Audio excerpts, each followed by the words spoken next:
शुरुआत में आपसे करना चाहता हूं, ये देश संगोल से चलेगा या फिर संविधान से चलेगा? और आर.के. चौधरी ने जो मुद्दा उठाया है, बीजेपी का क्या रुख है इस पर? देखिए, आर.के. चौधरी का मुद्दा बकवास है और निश्चित रूप से उनके मानसिक दिवालियापन की निशानी है। ये देश संविधान से चलेगा और देश हमेशा संविधान से चला है। संविधान का गला किसने घोटा, संविधान को बदला किसने, ये देश जानता है। कांग्रेस और समाजवादी पार्टी जो संविधान की बात करते हैं, समय समय पर संविधान को धता बताने का काम इन दोनों पार्टियों ने किया। ब्रजेश से कांग्रेस पार्टी के जेहन में था, जिस कांग्रेस ने इमरजेंसी लगाई, जिस कांग्रेस ने 25 जून हम सब ने इमरजेंसी को याद किया काला दिवस के रूप में, जिस कांग्रेस ने इमरजेंसी लगा के अपनी ताकत को बढ़ाया, जुडिशरी की ताकत को कम किया।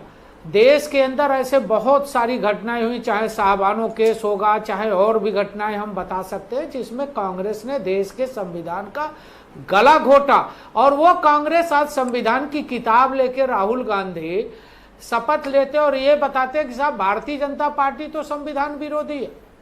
समाजवादी पार्टी, जिसके नेता मुलायम सिंह ने नारा दिया था कि जो जमीन सरकारी है वो जमीन हमारी है, और हाई कोर्ट पर हमले की बात किया था। हल्ला बोल किसने कहा था भाई? हाई कोर्ट पर हल्ला बोलेंगे, मीडिया पर हल्ला बोलेंगे, ये सब मुलायम सिंह जी ने किया था।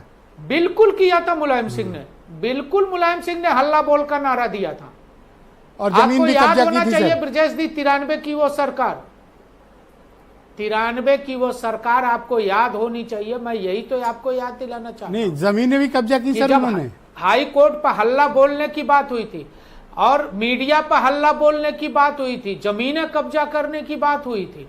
जो जमीन सर जब इतने गलत थे मुलायम सिंह यादव, तो आपकी ही सरकार ने Padma Vibhushan, second highest civilian award, Bharat Ratna के ठीक पहले वाला, बीजेपी की ही सरकार ने नेताजी को दिया। इतने खराब आदमी थे तो उनको इतना बड़ा अवार्ड कैसे सर?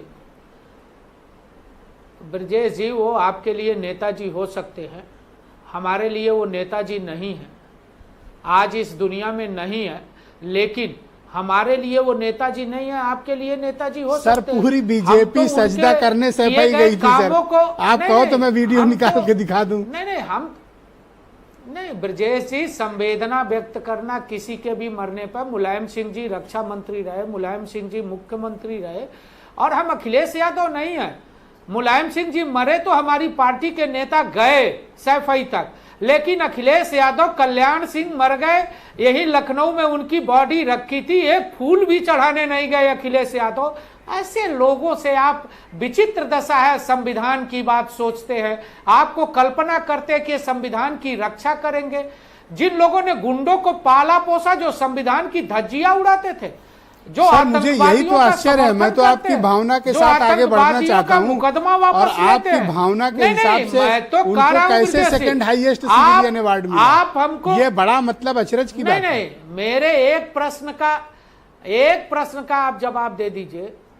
अखिलेश यादव जी, कल्याण सिंह जी मुख्यमंत्री थे, उनके मरने पर उनके पार्थिव शरीर पर पुष्प चढ़ाए, इसी माल एवेन्यू में से उनके घर की दूरी 500 मीटर भी नहीं थी। अगर गए हों, उनके गांव गए हों, उनकी संवेदना में गए हों, तो आप बता दीजिए हमको। सर जिनके पास ये बता दो कि उनको इतना बड़ा अवार्ड क्यों दिया? उनको आप संविधान का रक्षक मानते हैं, और जिसने इमरजेंसी के अंदर जेल जाने का काम, सर मैं तो बाकी के बारे में पूछ ही नहीं रहा हूँ, सिर्फ ये बता दो कि मुलायम सिंह यादव नेताजी को पद्म विभूषण क्यों दिया? फिर 77 में ब्रजेश जी, पद्म विभूषण मेरे घर का नहीं है। पद्म विभूषण की किसी भी पुरस्कार के लिए एक प्रक्रिया होती है, वो मेरे घर का नहीं है कि मैं ब्रजेश देव को दे दूं और किसी और को, और मैं जो है बीरेन्द्र सिंह जी को दे दूं। आपके हाथ होता तो आप मुझे अब तक दे दिए होते। मैं ये बात तो मानता हूँ। मैं उस परंपरा का नहीं हूँ ब्रजेश जी, जिस परंपरा में समाजवादी पार्टी और कांग्रेस राजनीति करती है।